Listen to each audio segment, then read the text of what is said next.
Di hari kiamat esok gagal orang kau nangis, apa sedih, apa takut, apa cemas, pokok galau-galau nangis. Kecuali 3 kau tadi. Orang yang selalu menjaga pandangannya di waktu dunia, kemudian orang yang berjaga matanya ketika sabilillah,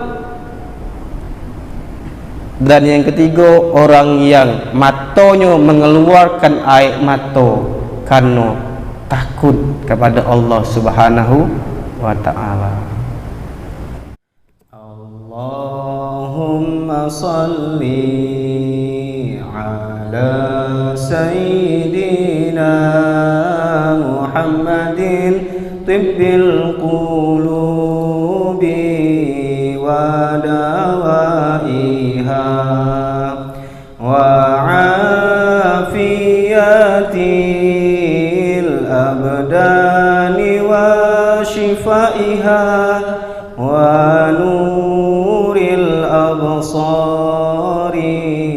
wa diyaiha wa ala alihi wa sahbihi wa sallim.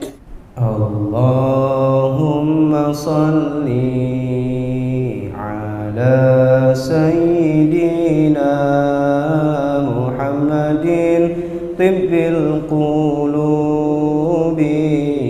wa dawaiha wa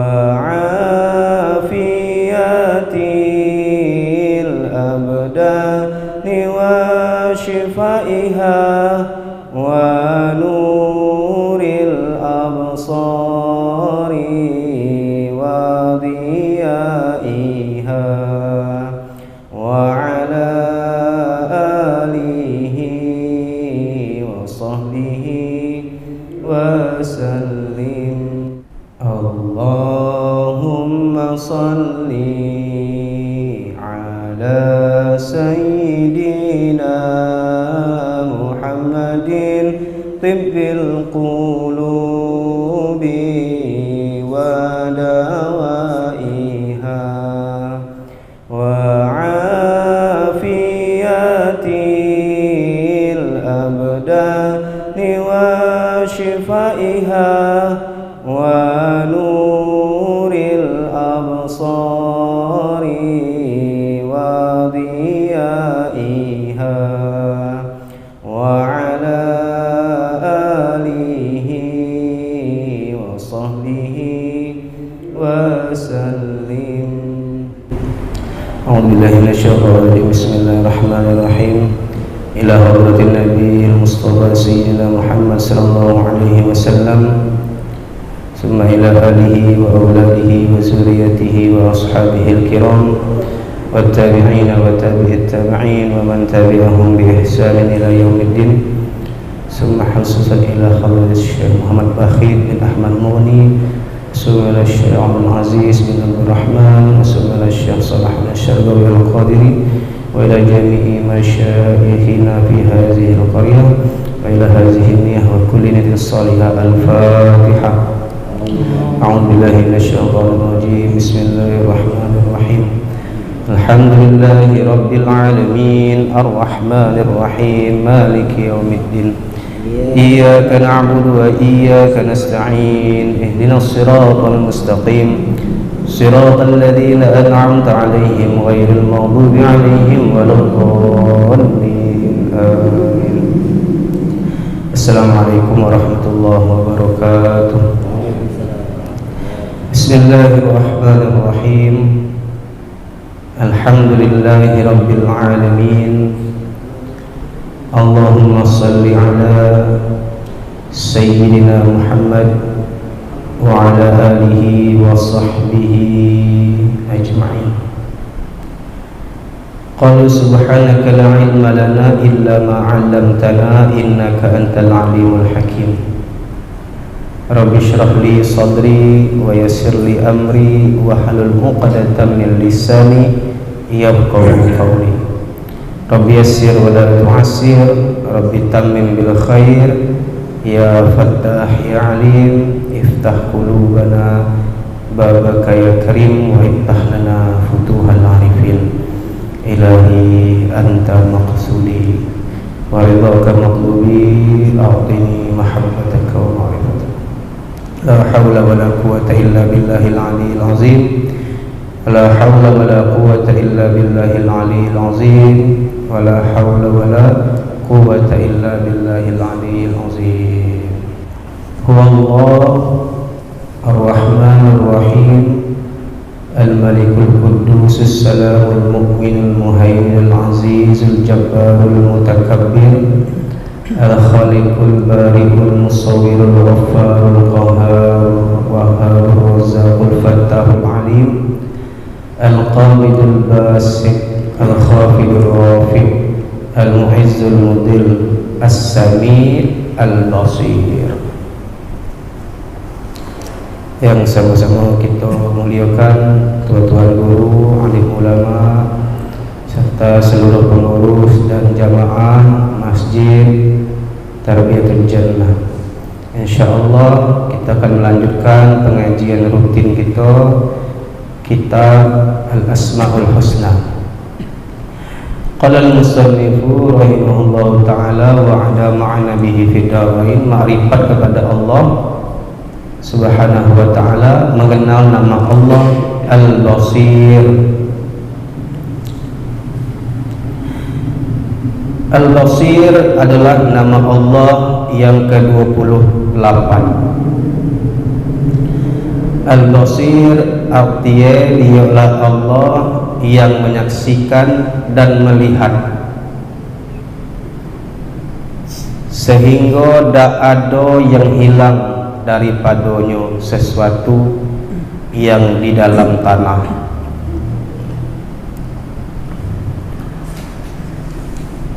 Dan melihat Allah tidak dengan biji mata, juga tidak dengan kelopak mata. Maha suci Allah melihat dengan menggunakan sesuatu alat seperti makhluk. Namun sebelumnya itu adalah As-Sami'. As-Sami' itu maha mendengar atau maha ngani. Allah mendengar tidak macam kita. Kalau kita dengar pakai kuping, pakai gendang telinga. Allah mendengar tidak macam kita. Macam tu juga dengan melihat. Allah maha melihat, Allah maha menengok. Kalau kita nengok dengan bola mata, sedangkan Allah, nengoknya Allah tak ada pakai alat macam kita. Karena Allah laisa kamislihi syai'un.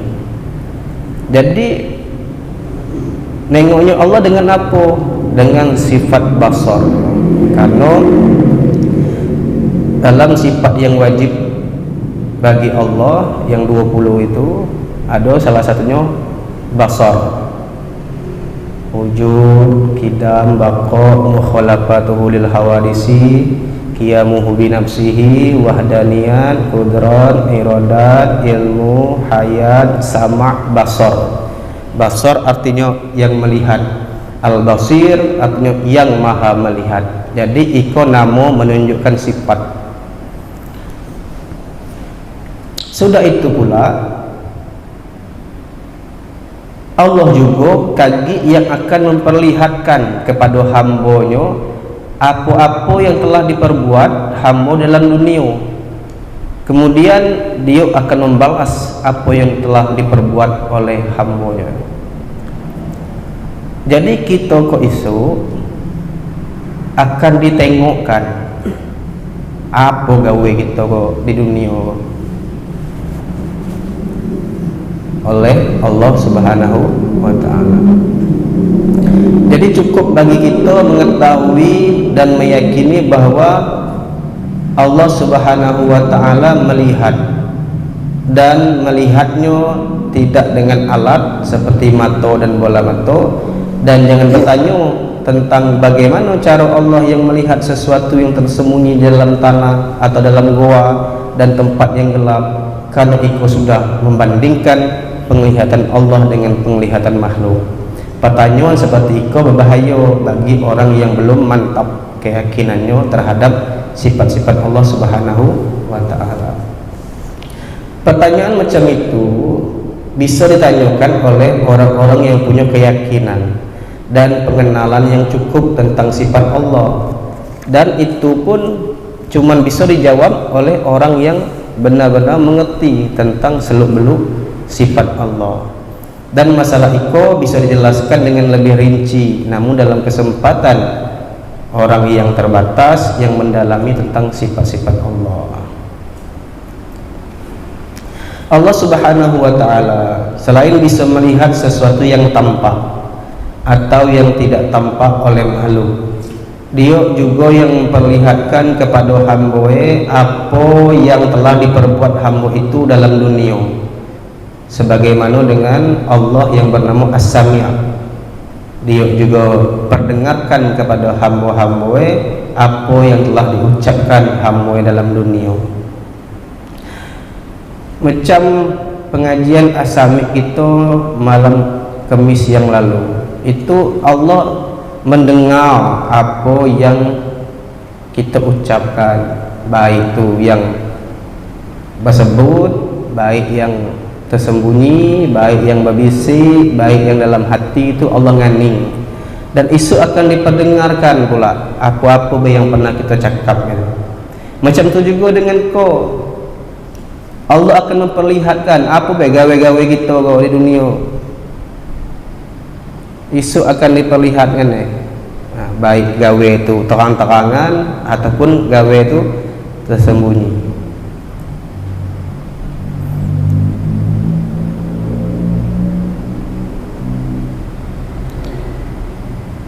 Segala apa-apa yang telah diperbuat oleh hamba dalam dunia nanti ada rekaman semenjak kita akil balik sampai meninggal dunia, sehingga setelah diperlihatkan rekaman itu kepada kita, nanti di akhirat kita tidak akan bisa mengelak.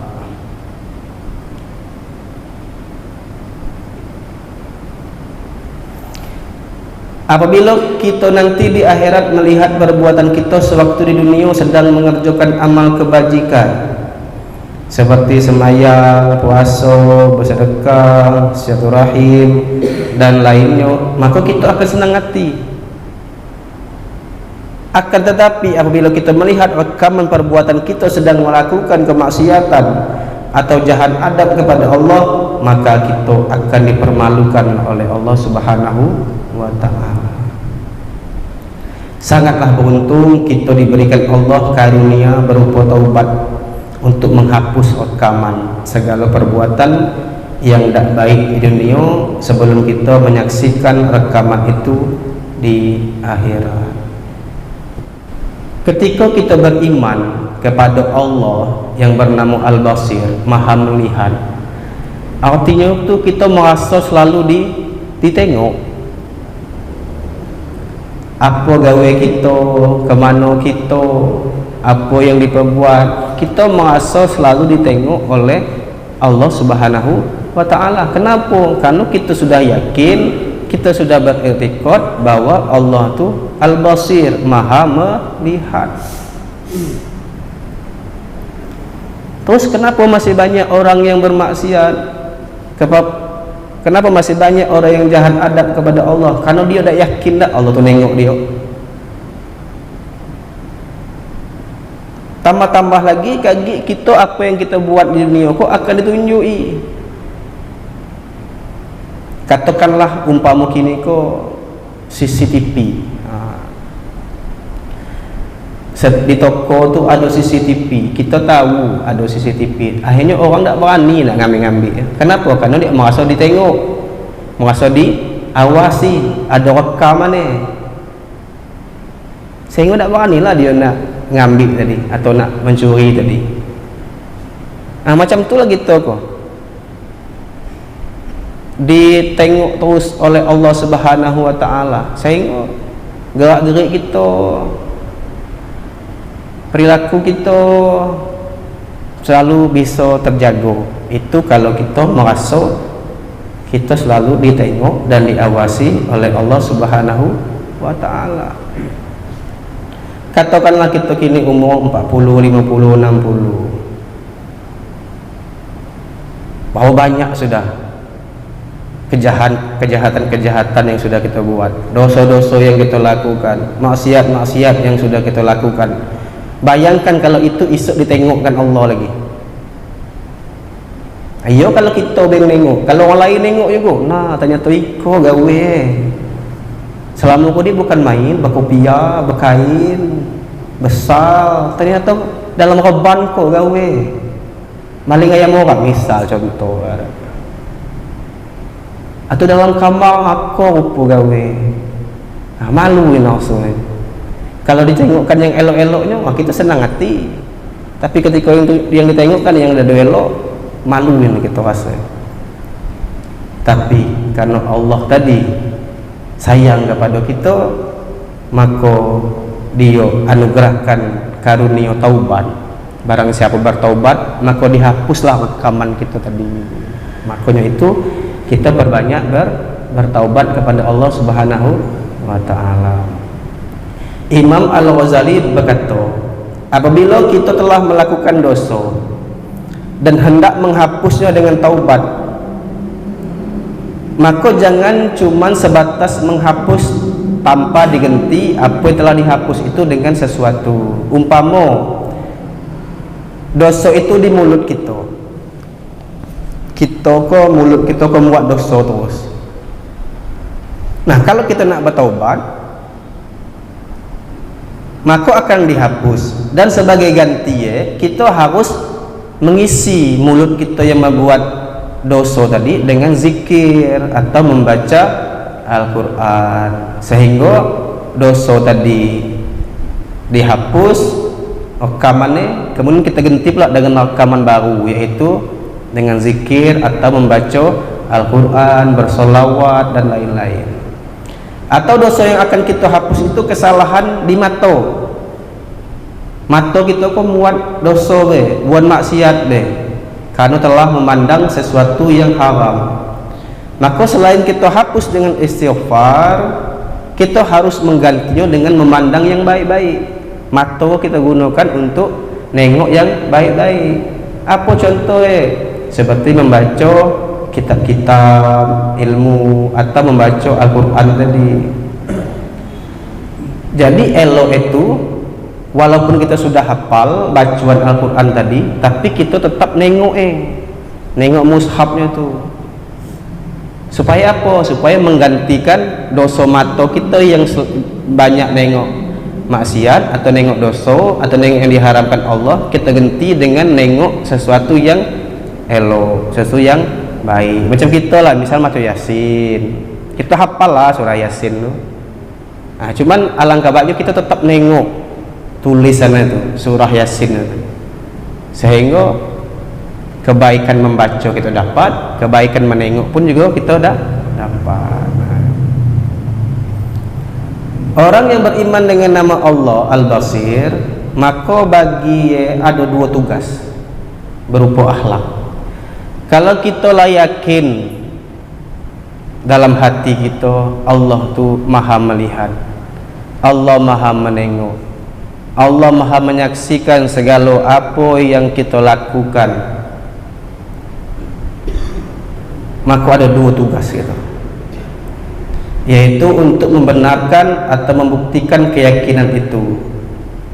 Karena keimanan atau keyakinan tanpa bukti itu nyombong namanya.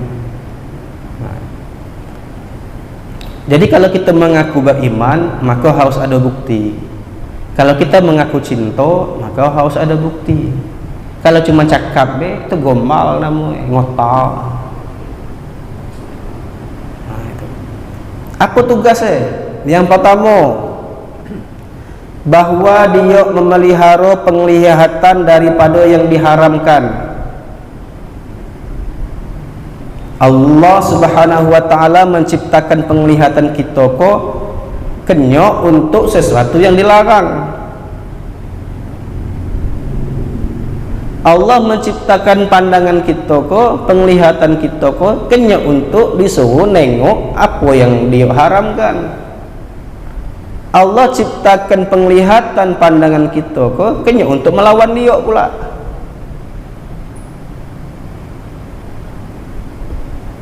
Maka kita peliharalah pandangan kita, penglihatan kita daripada yang diharamkan Allah Subhanahu wa ta'ala. Dan apabila kita dapat memelihara penglihatan kita daripada sesuatu yang diharamkan, maka itu adalah salah satu sebab untuk merasakan manisnya beribadah kepada Allah Subhanahu wa ta'ala.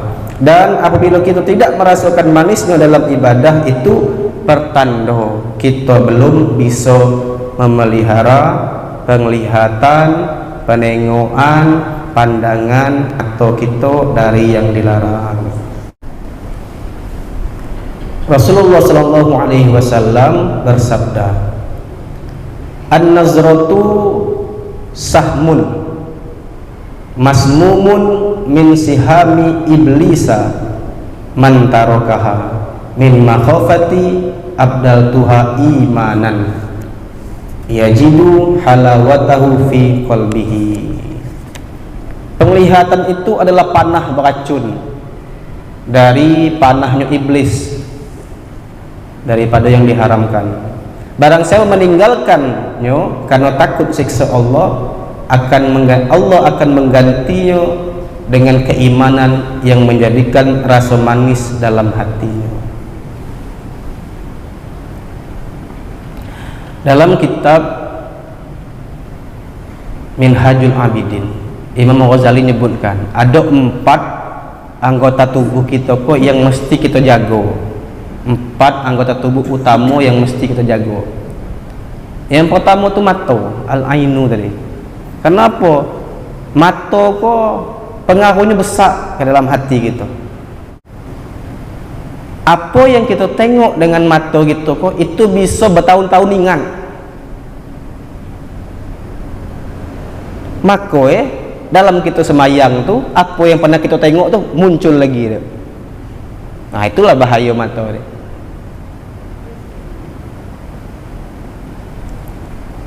Film setahun yang lalu masih ingat gini kok cerita. Kenapa? Karena sudah pernah kita nengok tadi. Kenapa? Karena dia nengok mata. Ah, itu berbulan-bulan, bertahun-tahun masih ingat loh. Ah, itulah mata tadi bagaikan panah beracun. Nah, ngerinya itu kita dalam ibadah, baru nak tegak semayang, baru nak menghadap Allah, nah kau datanglah segala pandangan-pandangan kita tadi yang mengganggu kita, sehingga manisnya ibadah tu tak ada terasa.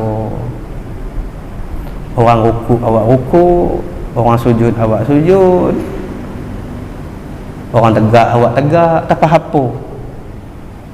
Sehingga nah lah sudah lah, assalamualaikum. Kenapa muncul kalau pandangan dalam hati kita, terbayang kalau itulah satu faedah dalam dunia sebagai ganjaran bagi orang yang mampu memelihara pandangannya dari sesuatu yang diharamkan. Dan sabda Nabi Muhammad SAW pula, kullu ainin baka yaumal qiyamati illa ainun ghadda min maharimillah wa ainun sahirat fi sabil wa ainun kharaja minha mislu ra'si zubab min khasyatillah. Setiap mata menangis pada hari kiamat esok. Setiap mata menangis pada hari kiamat kecuali 3. Pertama, mata yang menahan pandangannya daripada yang diharamkan Allah. Yang kedua, mata yang berjaga pada sabilillah. Dan yang ketiga, mata yang keluar air matanya sebesar kepala lalat karena takut kepada Allah Subhanahu wa ta'ala. Di hari kiamat esok gagal orang kau nangis.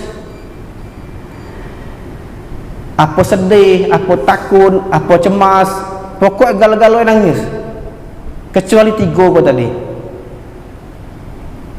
Pertama, orang yang jaga, orang yang selalu menjaga pandangannya di waktu dunia. Kemudian orang yang berjaga matanya ketika sabilillah. Dan yang ketiga, orang yang matanya mengeluarkan air mata karena takut kepada Allah Subhanahu wa ta'ala. Dalam hadis yang lain juga disebutkan bahwa mata seperti tersebut dalam hadis di atas tidak akan melihat api neraka. Mata yang menahan dari yang haram tadi, mata yang berjaga pada sabilillah, yaitu mata yang berjaga-jaga sewaktu ada peperangan, atau mata yang berjaga karena membahas hukum-hukum Allah. Dan yang ketiga, mata yang keluar air mata karena takut kepada Allah. Nah, mata orang yang kau tadi tak ada menengok macam mana rupa api neraka. Artinya apa? Tak masuk neraka. Nah, itu. Kemudian apa yang diharamkan memandangnya? Sedikitnya ada 8. Yang pertama, nazratul rajul ila jami'i badanil mar'ah, memandangnya laki-laki kepada seluruh tubuh betina, kecuali ketika ada alasan syariat yang membolehkan, seperti ketika seseorang laki-laki yang mengajarkan ilmu, maka boleh memandang mukanya, atau orang yang hendak melamar perempuan. Yang kedua, nazratul mar'ah ila jami'i badanir rajuli. Yang kedua sebaliknya pula, memandangnya betina kepada seluruh tubuh laki-laki. Haram juga, kecuali ada alasan syarak yang membolehkan. Yang ketiga, nazratul mar'ah ilal mar'ah ila ma baina sirra wa rukbah. Yang kedua itu memandangnya betina sesama betina kepada sesuatu antara pusat dan lutut. Betina dengan betina pun tak boleh nengok sesuatu antara pusat dengan lutut tu.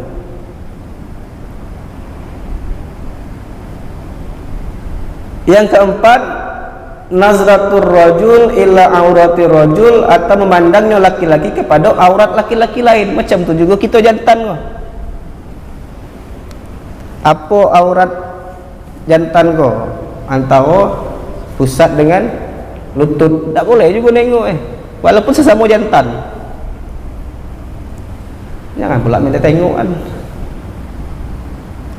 Yang ke 5,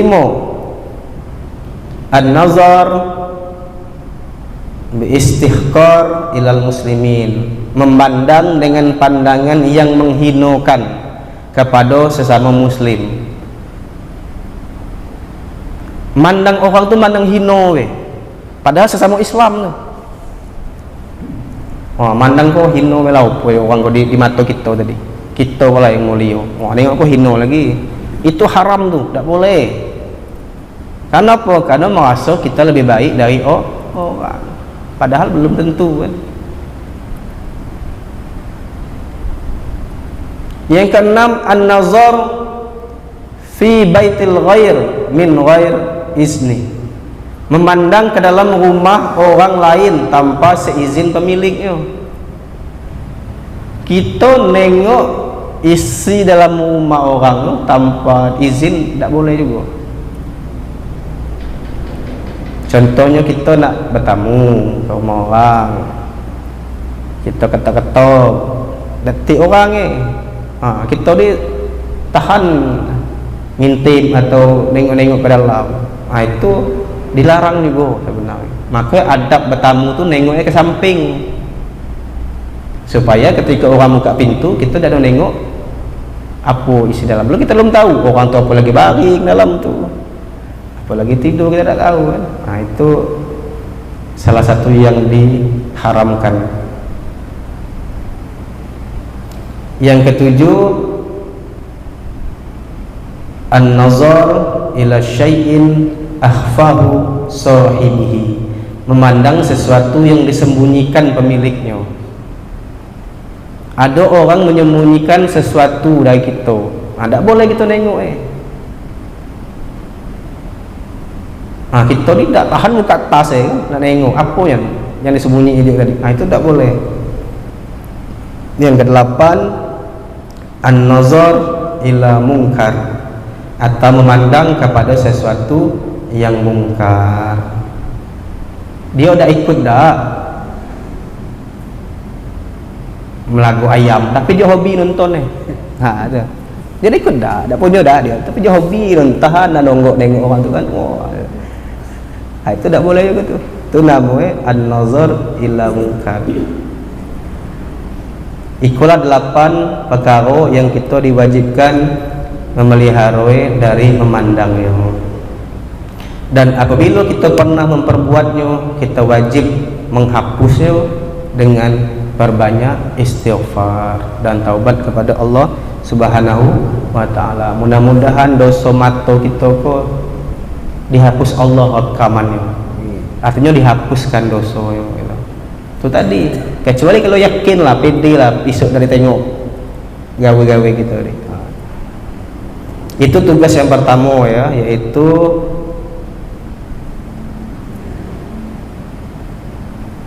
menjaga pandangan dari yang diharamkan Allah. Sedangkan tugas yang kedua, bagi orang yang beriman dengan nama Allah Al-Basir, meyakini bahwa diri itu selalu dilihat oleh Allah Subhanahu wa ta'ala. Itu dalam ilmu tasawuf namanya muraqabah.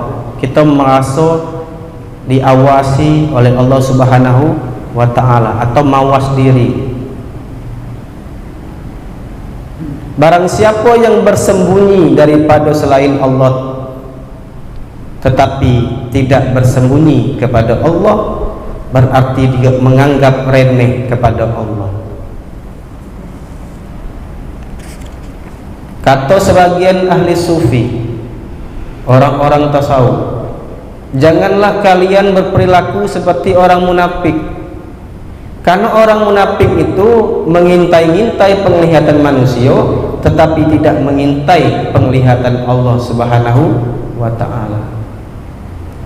Orang yang yakin bahwa dia maha melihat, maka dia akan selalu ingat bahwa Allah Subhanahu wa ta'ala selalu melihat dan mengintai dan mengawasi diri dia pada setiap keadaan.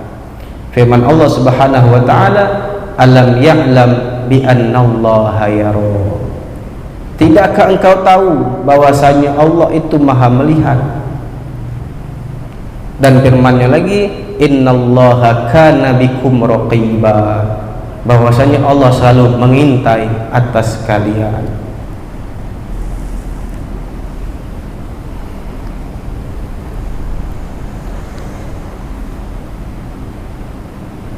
Selalu merasa ditengok, selalu merasa dipandang, selalu merasa diawasi oleh Allah Subhanahu wa ta'ala. Kalau seseorang itu benar-benar beriman kepada nama Allah Al-Basir, sehingga dia akan menjaga apa perbuatan dia, apa gerak-gerik dia, apa tingkah laku dia. Nak membuat yang jahat, nah Allah kan tengok aku. Jadi nak buat maksiat sembunyi-sembunyi, nah walaupun aku sembunyi, Allah pasti tengok aku, Allah pasti mengawasi aku. Tak jadi lagi. Macam tu tadi ibaratnya CCTV tadi. Alangkan CCTV manusia, kita takut nih saya. Nak maling motor, nak maling apa, masih takut karena apa? Ada CCTV manusia lagi, CCTV makhluk. Tapi CCTV Tuhan kita dah ada merasakan penglihatan Allah tadi. Berkata Sayyidina Al-Husain radhiyallahu anhu, silahkan engkau lakukan kemaksiatan. Kalau nak membuat maksiat, silahkanlah. Nak membuat dosa, silahkanlah. Nak buat yang dilarang Allah, silahkanlah, kata dia. Tapi carilah gena yang di situ tak bisa ditengok Allah, kata dia.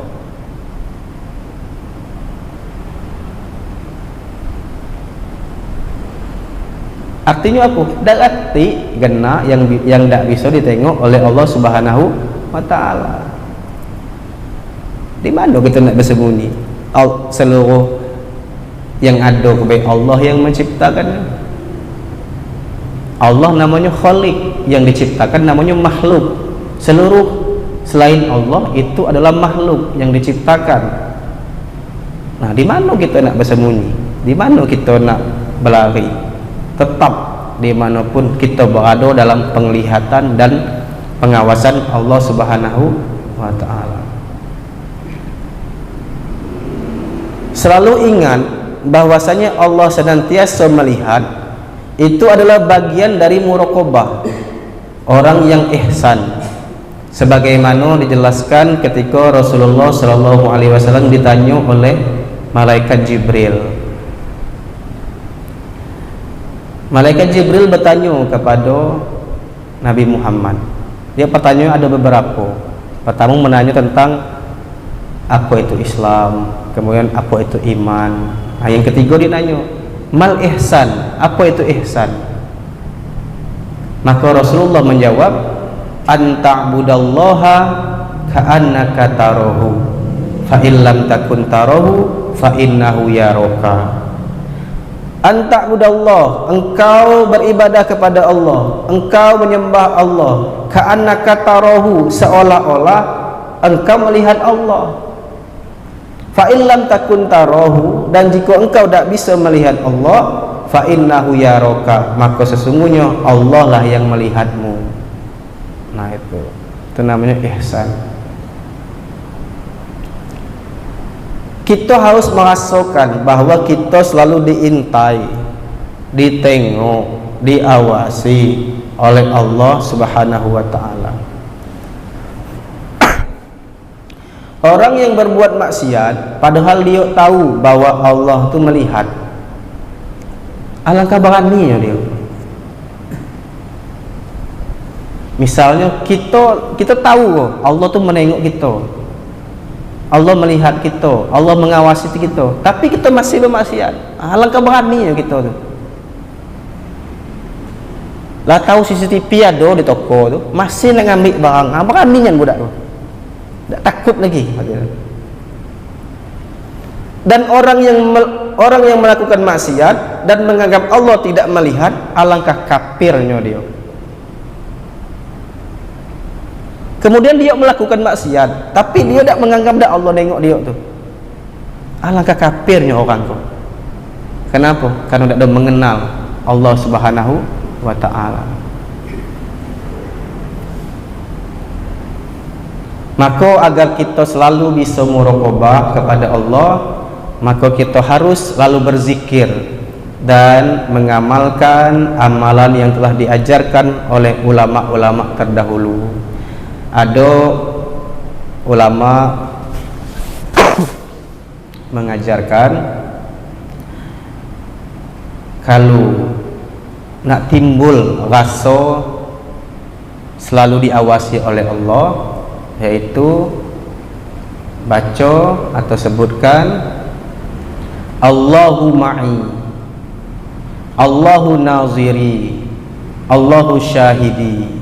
Artinya tu Allahu ma'i, Allah bersama aku. Allahu naziri, Allah menengok aku. Allahu syahidi, Allah menyaksikan aku. Cuman macoe atau nyebutnya dalam hati, tidak usah diucapkan di lisan. Dalam hati kita sebanyak 11 kali di waktu malam atau di waktu hendak tidur.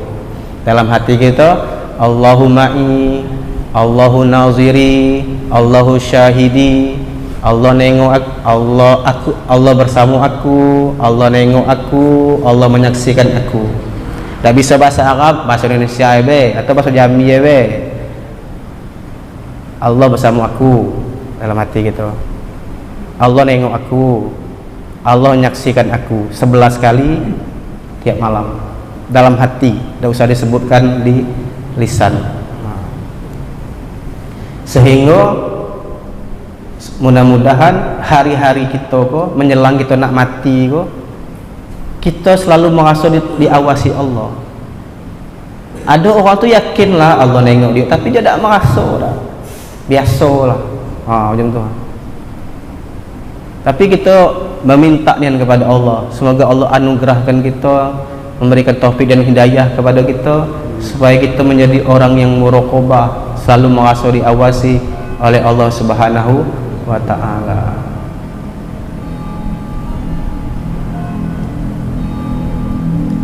Apabila kita selalu mengamalkan iko tiap malam 11 kali dibaca dalam hati tanpa suara dan kita rasakan maksudnya pada diri kita, insya Allah kita akan diberi Allah Subhanahu wa taala bisa muraqabah selalu kepada Allah Subhanahu wa taala.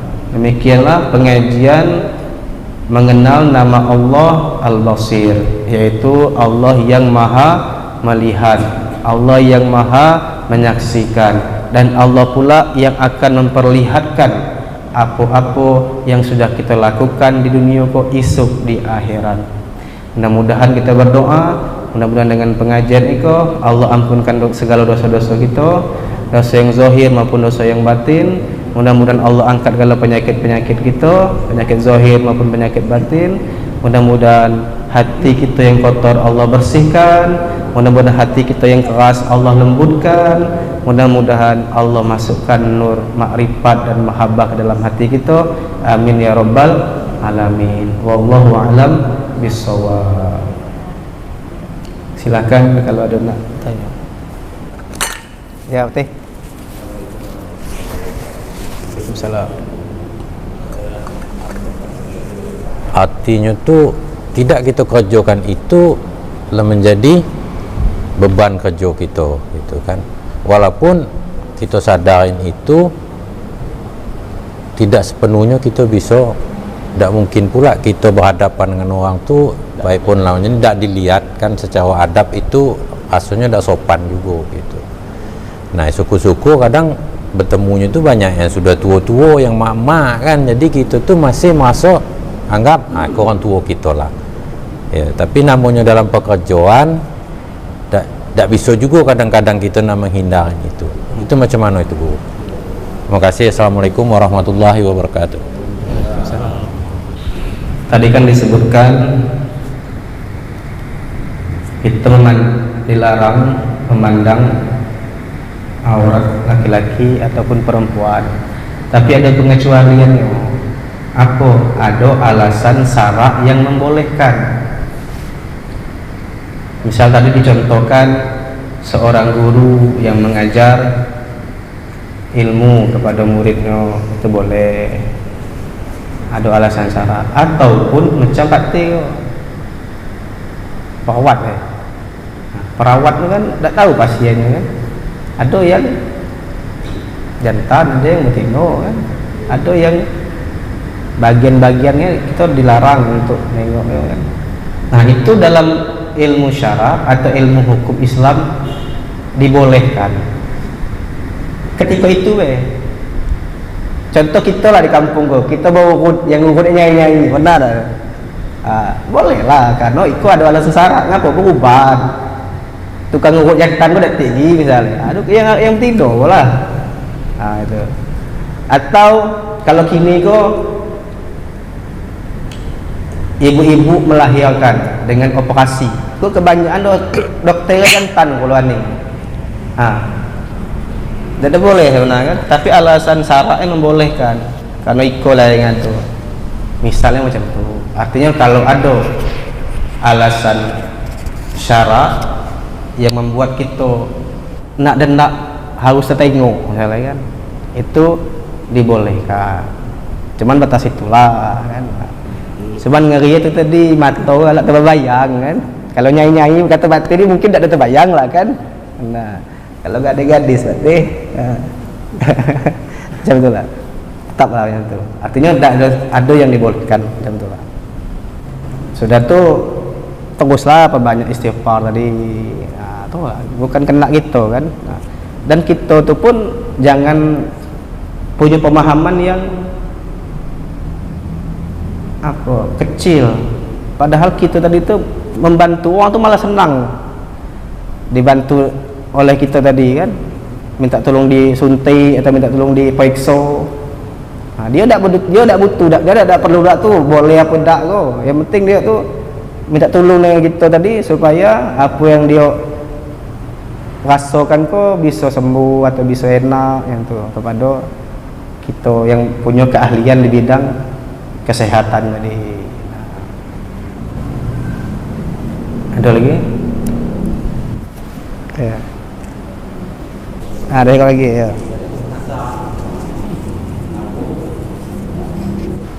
Belum sempat juga saya nak cari jawabannya itu. Iko mungkin agak keluar dikit dari konteks itu pengajian malam Iko. Apa ya? Berasa matilah kamu di dalam sholat. Itu apa maknanya itu guru? Saya tuh penasaran. Dia tuh suruh saya nyari jawabannya apa gitu kan. Mau cakap itu saya juga bingung jadinya kan. Awak kok punya orang pondokan kan jadi bingung. Nah itulah kalau bisa apa itu kan. Kalau keguruan saya kemarin tuh kalau mati disolatkan saya bilang kan. Cuman itu beda kata-katanya katanya kan. Itu. Jadi ya saya rasa itu guru. Terima kasih. Ada istilah mutu qabla an tamutu. Matilah kamu sebelum kamu mati. Dalam ungkapan man arofa nafsahu arofa rabbahu. Siapa kenal dirinya maka dia akan kenal Tuhan. Siapa yang kenal dirinya maka dia akan mengenal Tuhannya. Nah, salah satu caranya untuk kita mengenal diri kita yaitu mutu qabla an tamutu. Matilah kamu sebelum kamu mati. Maksudnya apa? Kita mematikan segala kehendak-kehendak hawa nafsu dalam diri kita. Karena kebanyakan daripada yang kita lakukan, yang kita ikuti itu bukan kehendak Allah, tapi kehendak nafsu kita. Sehingga timbullah rasa diri kita tadi ada. Kita kalau kita beribadah, kita merasa kita yang beribadah tadi. Kita semayang, kita merasa kita yang semayang tadi. Kita membaca Al-Quran, kita merasa kita yang membaca Al-Quran tadi. Sehingga timbul ujub. Hebat aku bisa semayang, aku bisa ngaji, aku bisa baca zikir sekian ribu kali. Maka disuruh matikan diri. Kenapa? Tak ada Allah, tak bisa kita melakukannya. Kita kalau tak ada izin Allah, tak bisa kita duduk sini, terbaring mungkin kita gini, atau mungkin mati lah. Artinya apa? Kalau hubungan dengan solat seperti yang Pak tanya tadi, kita solat tu kita masuk Allah yang membuat kita bisa solat. Ketika kita tegak tu izin Allah kita bisa tegak. Ketika kita takbir mengangkat tangan, kedua tangan tu Allah yang membuat kita mampu mengangkat kedua tangan itu. Begitu pula ketika kita ruku, macam tu lagi ketika i'tidal, sujud pun macam tu. Sehingga kita dalam solat tidak merasa apa-apa. Diri kita ada tadi. Wah, itu luar biasa ya, sudah macam itu. Makanya kalau kita kisahkan kemarin, ada para sahabat Nabi itu sampai terpingsan ya semayang. Ada yang gemetaran. Kita semayang masih bisa berguru-guru lagi. Artinya semayang kita tu tak tahulah macam mana nilai lagi di hadapan Allah Subhanahu wa Ta'ala. Sudah itu lagi, orang yang melakukan semayang itu hakikatnya Allah yang manggil dia, Allah yang buat dia bisa sholat. Berapa banyak orang yang tidak semayang. Nah, maka beruntunglah Allah jadikan kita orang yang mendirikan sholat. Ada juga doanya, Allahumma ja'alni muqimas sholati. Allah jadikanlah aku orang-orang yang mendirikan sholat. Wa min zuriyati, dan seluruh zuriat-zuriatku. Nah, tapi itu ngeri cakap gitu. Kita memang harus ada mujahadah, perjuangan, latihan macam itu tuh, supaya bisa dakdo diri kita ketika kita dalam sembahyang, dalam sholat tuh. Memang betul-betul kita menghadap kepada Allah Subhanahu wa taala. Karena apa? Banyak orang yang beragama tapi tidak bertuhan. Dia beragama lah tapi tidak bertuhan. Macam mana? Dia semayang lah, cuma tak tahu nyembah siapa. Dalam semayang tu tak tahu nyembah siapa. Apa nyembah dinding lah, apa nyembah tiang lah. Maka ada ungkapan banyak yang beragama tapi tidak bertuhan. Sama tadi, mutu qabla anta mutu, matilah kamu sebelum kamu mati. Kita matikan kehendak-kehendak kita tadi, sehingga berubah menjadi kehendak-kehendak Allah Subhanahu wa taala. Itu dulu ya, mudah-mudahan lagi bisa penting lain. A'udzubillahi minasyaitonir rajim. Bismillahirrahmanirrahim. Alhamdulillahirabbil alamin wa bihi nasta'in. Allahumma shalli wa sallim ala sayyidina Muhammadin al-basyiril mubashshiril mustafain. Allahumma inna na'udzubika wa natawassalu ilaika wa natawajjahu ilaika wa natadarra'u ilaika bi asma'ikal husna. Huwallahur rahmanur rahimul malikul quddusus salamul mu'minul muhaiminul azizul jabbarul mutakabbir. Al-Khaliqul Bari'ul Musawwirul Ghaffarul Qahharul Wahhabur Razzaqul Fattahul Alim Al-Qabidul Basidul Khafidul Rafi' Al-Mu'izzul Mudillus Sami'ul Basirul Hakamul Adlul Latiful Khabir Al-Halimul Azim Al-Ghafurul Syakur Al-Aliyul Kabir Al-Hafizul Muqir Al-Hasibul Jalil Al-Karimul Raqibul Mujibul Wasi'ul Hakimul Wadudul Majidul Ba'ithul Syahid Al-Haqqul Wakil Al-Qawiyul Matin Al-Waliyul Hamid Al-Muhsin Mubdi'ul Mu'in Al-Muhyil Mumin Al-Hayyul Qayyum Al-Wajidul Majidul Wahidul Ahad As-Samadul Qadirul Muqtadir Al-Muqaddimul Muakhir Al-Awwalul Akhir Az-Zahirul Batin Al-Walil Muta'alil Barut Tawwabul Muntaqim Al-Afur Ra'ufu Malikul Mulki Zul Jalali wal Ikram Al-Muqsitul Jami'ul Ghaniyul Munil Mani' Ad-Darul Nafi' An-Nurul Hadi Al-Badi'ul Baqi Al-Warithur Rasyidus Sabur. Allahumma anfa'na bima 'allamtana wa 'allimna ma yanfa'una wa nas'aluka fahman nabiyyin wa hifdzal mursalin wa ilhamal malaikatil muqarrabin warzuqna bi hidayatil 'arifin. Rabbana la tuzigh qulubana ba'da idh hadaitana wa hab lana min ladunka rahmatan innaka antal wahhab. Rabbana atina fid dunya hasanah wa fil akhirati hasanah wa qina adzabannar. Wa sallallahu wasallam alaihi walhamdulillahirabbil alamin. Assalamualaikum warahmatullahi wabarakatuh.